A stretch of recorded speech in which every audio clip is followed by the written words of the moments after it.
নমস্কার বন্ধুরা, আমি আলপনা সিম্পলের টেস্টিতে আপনাদের সবাইকে স্বাগত। আজকের আমি শেয়ার করব মুগেশ্বরী পটল। আমার চ্যানেলে নতুন বন্ধু হলে আমার চ্যানেলটিকে সাবস্ক্রাইব করে পাশে থাকার অনুরোধ রইল। অলরেডি যে বন্ধুরা আমার পাশে আছেন তাদেরকে জানাই অসংখ্য ধন্যবাদ। মুগেশ্বরী পটল বানাবার জন্য এখানে নিয়েছি 500 গ্রাম কচি পটল। এই পটলগুলো ছোট ছোট হয়, এগুলোকে দিশি পটল বলা হয়। আর এগুলোর বীজগুলো অনেকটা কচি থাকে, এইরকম যদি সাইজের নেওয়া যায় বা একটু কচি দেখে নেওয়া যায়। এই রেসিপির জন্য এই রকম পটল একেবারে পারফেক্ট। আমি এইভাবে একটু খোসা ছাড়িয়ে নিচ্ছি, একটু করে রেখেছি, একটু করে ছাড়িয়ে নিয়েছি। আর এখন একটু করে কাট লাগিয়ে নেব। এইভাবে আমি সব পটলগুলোকে ছাড়িয়ে কাট লাগিয়ে রেডি করে নেব। পটলগুলো আমি ছাড়িয়ে নিয়েছি আর এখন কাট লাগিয়েও নিয়েছি সবগুলো। দেখুন এইভাবে রেখে দিলাম। এখন আমি এই পটলগুলোর মধ্যে দিয়ে দেব স্বাদ অনুসারে লবণ আর দিয়ে দেব হাফ চায়ের চামচ হলুদ গুঁড়ো। লবণ হলুদ পটলের গায়ে খুব ভালো করে মাখিয়ে দেব, এইভাবে ম্যারিনেট করে সাইডে রেখে দেব।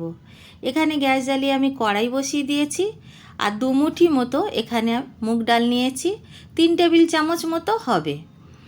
ভালো করে ভেজে নেব। এইভাবে শুকনো অবস্থায় ভাজতে ভাজতে যখন কালারটা চেঞ্জ হবে আর সুন্দর গন্ধ বেরোবে, তখন আমি ডালগুলোর মধ্যে জল দিয়ে দেব। এখন দেখুন কালারটা চেঞ্জ হয়ে গেছে আর খুব সুন্দর গন্ধ বেরিয়েছে। এখন জল দিয়ে ভিজিয়ে রাখবো। এইভাবে গরম জল দিয়ে ভেজালে বারবার ধোয়ার আর প্রয়োজন পড়বে না।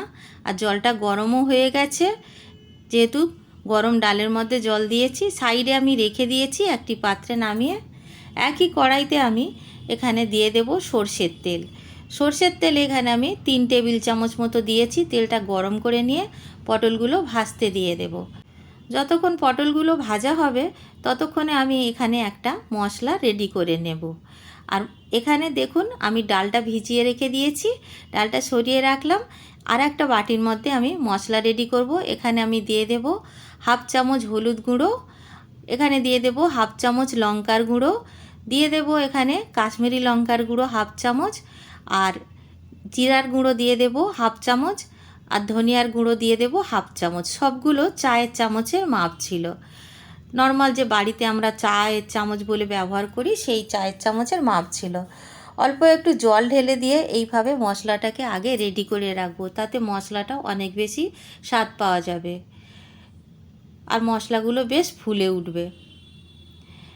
সাইডে রেখে দেব সরিয়ে। এদিকে পটল ভাজা হচ্ছে, আমি মাঝে মাঝে পটলগুলো নাড়াচাড়া করতে থাকছিলাম। পটলটা এখন ভেজে এইরকম হালকা বাদামি কালার রং করে নিয়েছি। এখন তুলে নেব। এর থেকে বেশি ভাজার দরকার নেই, এখানে 90% মতো ভাজা হয়ে গেছে। এখানে কিছু গোটা মশলা নিয়েছি, একটা দারচিনি ছোট টুকরো, 3টে ছোট এলাচ, 4টে লবঙ্গ, 2টো ছোট তেজপাতা, একটা শুকনো লঙ্কা, হাফ চায়ের চামচ সাদা জিরা দিয়ে দেব, গোটা জিরা। এই সবগুলো ফোড়নে দেওয়ার পরে একটু নাড়াচাড়া করব। এখান থেকে সুন্দর গন্ধ বেরিয়েছে, ভালো করে ভাজা মতো হয়ে গেছে। এখন আমি দিয়ে দেব এখানে গ্রেট করে রাখা আদা। আপনারা ফাইন কুচিয়ে নিয়ে দিতে পারেন বা থেতো করেও দিতে পারেন আর বাটাও দিতে পারেন। ভালো করে নাড়াচাড়া করে নেব। এইভাবে সুন্দরভাবে যখন কাঁচা আদার গন্ধটা চলে যাবে তখন দিয়ে দেব এখানে যে মশলাটা রেডি করে রেখেছিলাম সেই মশলাটা দিয়ে দিলাম। মশলাটা দেওয়ার পরে ভালো করে কষে নিতে হবে। এখন মশলাটা দেখুন কত সুন্দর কালার এসে গেছে কষতে কষতে। ভালো করে আরেকটু কষে নেব। যখন এরকম দেখতে হয়ে যাবে তখন আমরা যে ডালটা ভিজিয়ে রেখেছিলাম জল থেকে ছেঁকে তুলে নেব, নিয়ে এখন দিয়ে দেব। ডালটা দিয়ে মশলার সাথে খুব ভালো করে কষে নেব। ভালো করে কষতে কষতে যখন জলটা একটু কমে যাবে এখন আমি দিয়ে দেব আর একটু জল। আমি এখানে 1 কাপ মতো জল দিয়েছি, আর 1 কাপ জল দিলেই যথেষ্ট, এর বেশি জল দেওয়া যাবে না। ঢাকা দিয়ে সেদ্ধ হতে দেব। আর ডালটা আমরা 3-4 মিনিট পর পর একটু নাড়াচাড়া করে দেব। দেখব যে সেদ্ধটা কতটা হয়েছে। এই ডালটা কিন্তু একেবারে গলা গলা ডাল হবে না, এই ডালটা একটু গোটা গোটা থাকবে, সেদ্ধও হবে, সেজন্য সেইভাবে একটু চেক করে করে দেখে নিতে হবে। আমি ভালো করে দেখে নিয়েছি, আরও কিছুটা বাকি আছে। এখন আমি দিয়ে দেব ভেজে রাখা পটল। পটল দেবার পরে একটু ভালো করে নাড়াচাড়া করে নেব, যাতে পটল ভালো মতো ডালের মধ্যে ডুবে থাকে। এখন ঢাকা দিয়ে 4 মিনিটের জন্য লো ফ্লেমে রেখে দেব। 4 মিনিট পর আমি ঢাকা খুলে আপনাদের দেখাচ্ছি কেমন দেখতে হয়েছে।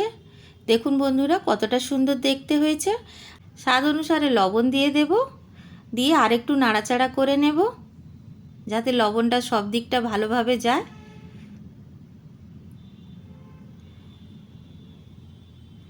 আরও একবার আমি দেখে নেব ডালটা সেদ্ধ কতটা হয়েছে। ডালটা সেদ্ধ হয়ে গেছে, আর বেশি সেদ্ধ করার দরকার হবে না। কষতে কষতে এইভাবে যখন একদম শুকিয়ে যাবে, তখন আমি দিয়ে দেব 1 কাপ দুধ। নর্মাল টেম্পারেচারে রাখা দুধ দিতে হবে। দুধটা দিয়ে দেওয়ার পরে আবারও একটু নাড়াচাড়া করে নেব।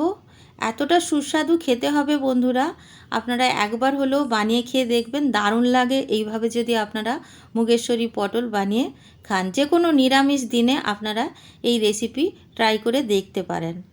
দিয়ে দেব 1.5 চামচ চিনি, 1.5 চা চামচ চিনি দিয়েছি। আপনারা যদি পছন্দ না করেন চিনিটা স্কিপ করতে পারেন। আর এখানে 1/2 চায়ের চামচ গরম মশলার গুঁড়ো দিয়ে দিয়েছি। আর দিয়ে দেব ঘি 1 চায়ের চামচ। এখানে জমাট বাঁধা ঘি 1 চা চামচ দিয়েছি, গলে গেলে 2 চা চামচ হয়ে যাবে। আর বন্ধুরা, চিনিটার কথা বলি, আপনারা চিনি না দিলে নিরামিষ রান্নাতে ঠিক সেই স্বাদটা আসে না। সেজন্য আপনাদের যদি খুব অসুবিধা না থাকে একটু চিনি দিয়ে দেবেন। ঢাকা দিয়ে লো ফ্লেমে রেখে দেব। এখানে 3টে কাঁচা লঙ্কা দিয়ে দিলাম, কাঁচা পাকা লঙ্কা দিয়ে একটু নাড়াচাড়া করে দিলাম। এখন ঢাকা দিয়ে লো ফ্লেমে 5 মিনিট রেখে দেব। 5 মিনিট পর আমি ঢাকা খুলে আপনাদের দেখাচ্ছি কতটা সুন্দর দেখতে হয়েছে আর কতটা লোভনীয় হয়েছে। যাকে বানিয়ে খাওয়াবেন প্রশংসা করবে। আর ঘন করব না, এতটাই ঘন রেখে দেব, কেন কি আবার ঠান্ডা হওয়ার সাথে সাথে অনেকটা বসে যাবে। গ্যাসের ফ্লেম অফ করে 5 মিনিট স্ট্যান্ডিং টাইমে রেখে তারপরে আমি পরিবেশন করছি। আপনারা বাড়িতে বানাবেন, কেমন লাগলো কমেন্ট করে জানাবেন। রেসিপি যদি ভালো লাগে লাইক করবেন, শেয়ার করবেন, নতুন বন্ধু হলে সাবস্ক্রাইব করতে ভুলবেন না যেন। আজকের এই পর্যন্ত, দেখা হবে পরের ভিডিওয়ে নতুন কোনো রেসিপির সঙ্গে।